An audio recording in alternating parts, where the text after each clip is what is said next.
और मेरा सनातनी अभी जोमेटो और ऋतिक रोशन की कंट्रोवर्सी हुई जिसके बारे में बहुत कम लोग जानते हैं। लोग कंफ्यूज हैं कि भाई कंट्रोवर्सी हुई क्यों, क्योंकि जो ऐड है वो तो बिल्कुल सिंपल सा है थाली का मन किया उज्जैन में तो महाकाल से मंगा कि ऋतिक रोशन एक आर्मी व्हीकल में बैठे होते हैं और उनको एक जोमेटो का ऑर्डर आता है बस। बट ऐसा नहीं है, बहुत ज़्यादा कॉम्प्लेक्स केस है, तो पूरी वीडियो देखते रहिए। तो जो जोमेटो है ना, वो अपने एडवर्टाइज़ करने में बहुत ज़्यादा स्मार्ट है। उसका चाहे MCBC वाला एक उस एडवर्टाइजमेंट किया था, उसके ऊपर भी उसको लताड़ लगी थी कि ऐसा नहीं करना। बट जो कंपनी होती है यार, वो चलती ही एडवर्टाइजमेंट्स हैं, उनको अपने कॉम्पिटिटर से अगर आगे निकलना है। बट यहाँ पर जोमेटो को ये आता है कि ये लोग बिल्कुल भी चूकते नहीं अगर इनको गंदी तरह से भी एडवर्टाइज़ करना हो।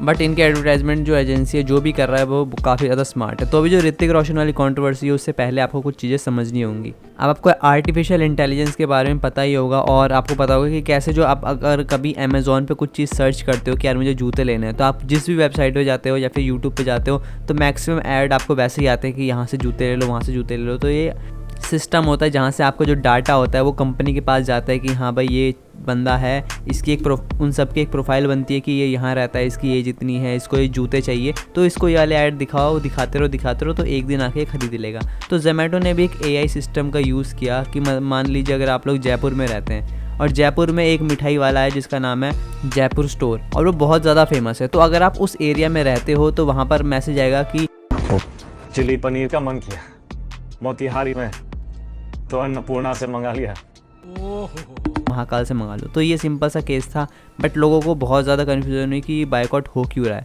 बट अब यहीं एक बात आती है कि क्या ये जो था ये एक रैंडम था, कि क्या ये गलती से हुआ या फिर जानबूझ के हुआ है। तो देखिए जितने भी बड़ी बड़ी कंपनियां हैं ये हर एक कदम फूक फूक के रखती हैं। इनके जो भी इनकी कंपनी से चीज़ें बाहर निकलती हैं वो एक बार कोई ना कोई रिव्यू करता ही है। अगर आपको ये लगता है कि यार इन्होंने बस AI सिस्टम लगा के छोड़ दिया और वो सारे एड्स अपने आप अपलोड हो गए, तो ऐसा बिल्कुल नहीं होता। बट बहुत सारे एड्स थे तो ये हो सकता है कि उनका इतना ध्यान ना गया हो। बट ये जिम्मेवारी है, ये ड्यूटी बनती है उस कंपनी की जो अपना ऐड बाहर भेज रहा है। ये पूरी की पूरी गलती जोमेटो की है। जोमेटो ये नहीं कह सकता कि यार ये तो ऐड हमने ऐसे ही भेज दिया। ये आपकी रिस्पॉन्सिबिलिटी है। जब भी आप कुछ पब्लिक में भेजो तो आप उसको देख के भेजो कि क्या उससे किसी की भावना आहत हो सकती है। अब यहीं पर बात आती है कि लोग कह रहे हैं यार महाकाल बोल दिया तो क्या हो गया। अब यही मैं बोलता हूँ कि ऋतिक रोशन ने ये क्यों नहीं बोला कि मुझे पोर्क खाना था और मैं सोचा कि अल्लाह ताला से मंगा लूँ। ये गलती क्यों नहीं होती? ये गलती क्यों नहीं होती कि मैं गुरु नानक से मंगा लूँ? ये गलती क्यों नहीं होती कि मैं जीसस से मंगा लूँ? हर बार एक ही गलती क्यों होती है? कुछ लोग बोल रहे हैं कि यार ये भक्त लोग तो कभी भी एक्टिवेट हो जाते हैं, इनको गवारों को कुछ आता जाता नहीं है, ये तो AI सिस्टम कर रहा है। तो AI सिस्टम का क्या हमने ठेका ले रखा है कि वो कल को हमको गाली देगा? कल को मैं एक AI बना दूँ कि तुम्हारा ऐड लेके तुम्हारे पापा का नाम लेके तुम उसको गाली दे, तो क्या मुझ पे केस नहीं होगा? तो वही केस वाली बात है कि इनसे ये सारी कंपनियां बच जाती हैं और जोमेटो पे तो कुछ एक्शन हुआ भी नहीं क्योंकि लोग समझ ही नहीं पाए कि हो क्या रहा है।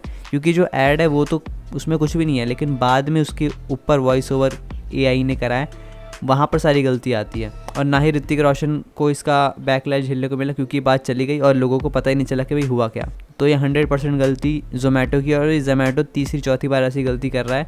जोमेटो को इसकी सज़ा मिलनी चाहिए बट मिलेगी नहीं, क्योंकि मैंने तो पिछला वीडियो इतना ज़्यादा अच्छा बनाया था कि भाई कैसे हमारी छुट्टियां जो है धार्मिक हॉलीडेज़ वगैरह बंद हो रहे हैं, बट उस पर भी सपोर्ट नहीं मिला। सिर्फ 300-400 व्यू आए हैं, वो भी मैंने बहुत ज़बरदस्ती करके लाए हैं उसके ऊपर, वरना वो अभी 100-200 पे पड़ी होती। तो आप लोगों का सपोर्ट तो ज़ीरो लग रहा है अभी मेरे को। मैं ही मेहनत करे जा रहा हूँ।